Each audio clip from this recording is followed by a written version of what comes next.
बिस्मिल्लाहिर्रहमानिर्रहीम। अस्सलाम वालेकुम। तो जनाब, घंटों में बनने वाली खीर मिनटों में बन जाए वो रेसिपी दे रही हूँ। शादियों वाली पेशावरी खीर की रेसिपी दे रही हूँ, जिसे खाकर हम अक्सर सोचते हैं कि शायद इसको बनाने में काफ़ी टाइम स्पेंड हुआ है या इसमें काफ़ी लागत यूज़ की गई है या कोई रबड़ी, कंडेंस मिल्क या कोई खोया इसमें डाला गया है जिसका इसका टेस्ट इतना अमेजिंग हुआ है। आप यकीन करें, कोई खोया, कोई कंडेंस मिल्क, कोई इसमें रबड़ी यूज़ नहीं हुई है, लेकिन खाने वाला आपसे इसकी रेसिपी ज़रूर पूछेगा। जो मिनटों में, इसको सबसे ज़्यादा सीक्रेट इसका ये है कि ये मिनटों में तैयार हो जाती है और खाने में इतनी ज़बरदस्त है कि आपसे इसकी रेसिपी पूछा जाएगी। तो देखें, आधा कप मैंने मेजरिंग कप से लिया है। मैंने आधा कप चावल, बासमती चावल, गुड क्वालिटी चावल है मेरे। इसको मैंने 10 मिनट भिगोने के बाद देखें इतना पानी इसमें डाला है कि इसी पानी में ये चावल हमारे गल जाएंगे और 100% डन हो जाएंगे। तो ये देखें, ये फुल चावल हमारे 100% डन हो चुके हैं। अब हमने क्या करना है, देखें आधे हिस्सा कर लेंगे। ये आधा कप चावल थे, देखें कितने सारे पक कर ये कितने सारे हो गए। तो आधे चावलों को हम दूध के साथ पकाएंगे और आधे चावलों को देखें मैंने अपने चॉपर में डाल दिया है और आधा कप इसमें मैं खुश्क दूध डाल रही हूँ, जो कि आप साशे वगैरह भी मिल रहे होते हैं पाउडर मिल्क के। मैं पाउडर मिल्क आधा कप इसमें डाल रही हूँ। तो आधा कप पाउडर मिल्क और देखें 2 स्लाइस मैं इसमें डालूँगी। ये है इसका सीक्रेट। कोई खोया, कोई कंडेंस मिल्क, कोई रबड़ी नहीं डालेंगे। यकीन करें, यही हमारा खोया है और यही हमारी रबड़ी है जो हम इसको दूध के साथ पकाएंगे। तो देखें, 1 स्लाइस मैंने आपके सामने डाल दिया है और इसको थोड़े से दूध के साथ हम इसकी देखें पेस्ट मैंने तैयार कर ली है। तो दूसरा स्लाइस भी मैं अब डाल देती हूँ इसके अंदर।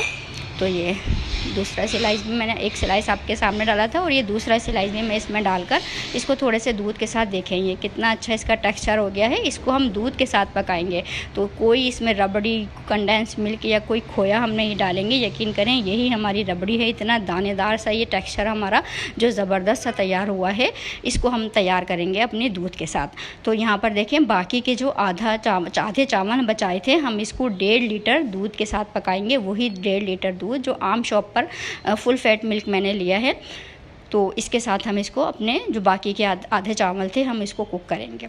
तो देखें, चावलों के साथ दूध को हम ज़्यादा कोई घंटों हमने नहीं पकाना है। हम तकरीबन इसको इतना कुक करेंगे कि हमारे चावल जो हैं वो थोड़ा सा इसमें रिड्यूस हो जाए। जो मिल्क है ये देखें आहिस्ता आहिस्ता आपको फ़ील होगा। तकरीबन इसको मैंने 10 मिनट लो मीडियम फ्लेम पर पकाया है। बेसिकली हमें अपने दूध को रिड्यूस करना है।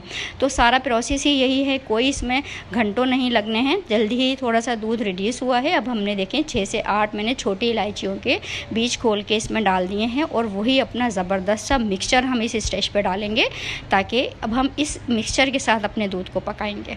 ये देखें, तो बहुत जल्दी सारा काम तो यही है। जो भी काम था ना, बस वो चावलों को गलाने का था। बाकी का जो भी प्रोसेस है वो हम अपने इस मिक्सचर को दूध के साथ पकाएंगे। तो देखें, दूध के साथ जब ये मिक्स होता है ना, तो बहुत जल्दी हमारी खीर गाढ़ी हो जाती है और बहुत अच्छा इसमें एक तो देखें टाइम की बहुत सेविंग होती है इस तरीके से। और कोई हमने इसमें कंडेंस मिल्क, खोया वगैरह ऐसी कोई चीज़ इसमें नहीं गई है। बजट फ्रेंडली है और टाइम सेविंग है। मैं ये आपको ये सजेस्ट करूँगी, कोई मेहमान आने वाला हो, कोई अचानक से कुछ अच्छा सा बनाना है कि देखने वाले को लगे कि शायद आपने काफ़ी मेहनत करी है इस रेसिपी पर। आप यकीन करें, मिनटों में बनने वाली रेसिपी है, लेकिन इसका जो टेस्ट है, इसका जो टेक्सचर है, वो आपने बनने के बाद देखना है।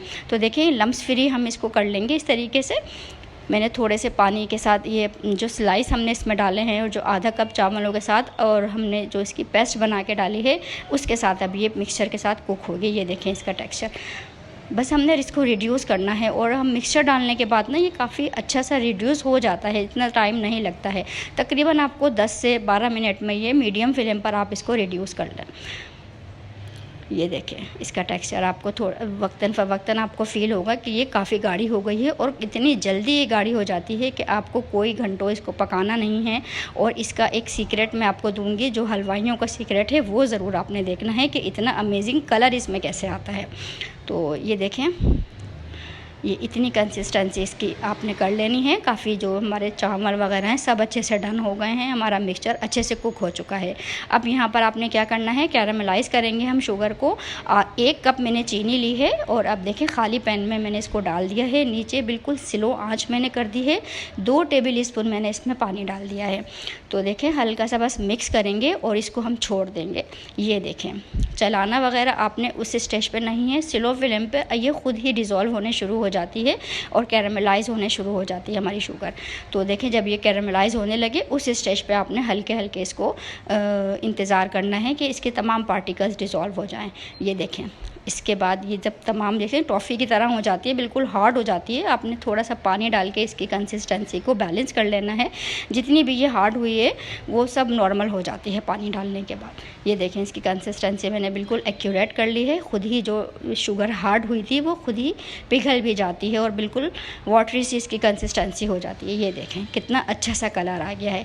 तो ये सीक्रेट है हलवाइयों का जो आपसे छुपाया जाता है कि खीर को इतना ज़बरदस्त सा कलर कैसे आ जाता है। ये देखें तो ये कोई घंटों का खेल नहीं है, मिनटों में ये मेरा काम हुआ है। और आप यकीन करें ये ज़बरदस्त सी खीर आपको किसी को इम्प्रेस करना हो ना बहुत जल्दी से और कुछ बहुत अच्छा सा बनाना हो तो ये खीर आपने ट्राई करनी है। मैं आपको सजेस्ट करूँगी दावतों में ट्राई करें और जब काम का काफ़ी बर्डन होता है उस वक्त अगर आप ये ज़बरदस्त सी खीर सब बनाकर सबको हैरान कर दें, जैसे कि आपने काफ़ी इस पर टाइम स्पेंड किया है। तो ये देखें ये ऐड करने के बाद कितना अमेजिंग इसमें कलर आ गया है। तो आप बादाम डालें, काजू डालें, पिस्ते डालें, खोपरा डालें। आपने इसमें पिसा हुआ खोपरा भी डालना है, वो मेरे पास इस वक्त नहीं था, लेकिन 4 टेबल स्पून आपने इसमें पिसा हुआ खोपरा ज़रूर डालना है। और इसके बाद हम देखें जो कैरामल हमने डाला था शुगर का, उसके बाद थोड़ी देर हमने पकाया है कि हमारी खीर जो है वो इतनी गाढ़ी हो गई है। ये देखें ऐसा लग रहा है जैसे इसको काफ़ी पकाया गया है और काफ़ी इसमें जो है वो इंग्रेडिएंट्स डाले गए हैं या कुछ खोया बर्फ़ी या कुछ ऐसा कलाकंद वगैरह डाली गई है। आप यकीन करें आपने इसको बनाना ज़रूर है, ट्राई ज़रूर करना है। ये देखें इसका टेक्सचर। और आपने मेरी लौकी की खीर की रेसिपी का भी बहुत अच्छा फ़ीडबैक दिया है। उस रेसिपी को अगर मेरे व्यूवर्स ने नहीं देखी है तो वो रेसिपी आपने ज़रूर जाकर मेरी लौकी की खीर की रेसिपी भी देखनी है, मैं उसका लिंक डिस्क्रिप्शन में दूँगी। तो सो व्यूवर्स अगर आपने अभी तक मेरे चैनल को सब्सक्राइब नहीं किया है तो प्लीज़ सब्सक्राइब माई चैनल, क्योंकि मेरे चैनल से मिलने वाली हैं आपको ऐसी शानदार रेसिपीज़ जिन्हें आप अपने किचन में ज़रूर बनाना पसंद करेंगे। तो ये देखिए नज़ारे करें आप, इतनी ज़बरदस्त सी अमेजिंग सी जैसे कोई हमने इसमें काफ़ी लागत लगाई है। तो आपके सामने तैयार हुई है। बस एक ख़ास जो हमने मिक्सचर तैयार किया है स्लाइस के साथ और आधा कप जो हमने चावल का प्रोसेस किया था और हमने जो खुश्क दूध इसमें डाला है ना, बस वही समझें वही इसका सीक्रेट है। वो उसी से ये थिक होगी, उसी से इसमें अच्छा सा ज़बरदस्त सा टेस्ट डेवलप होगा। ये देखें। अल्लाह हाफिज़।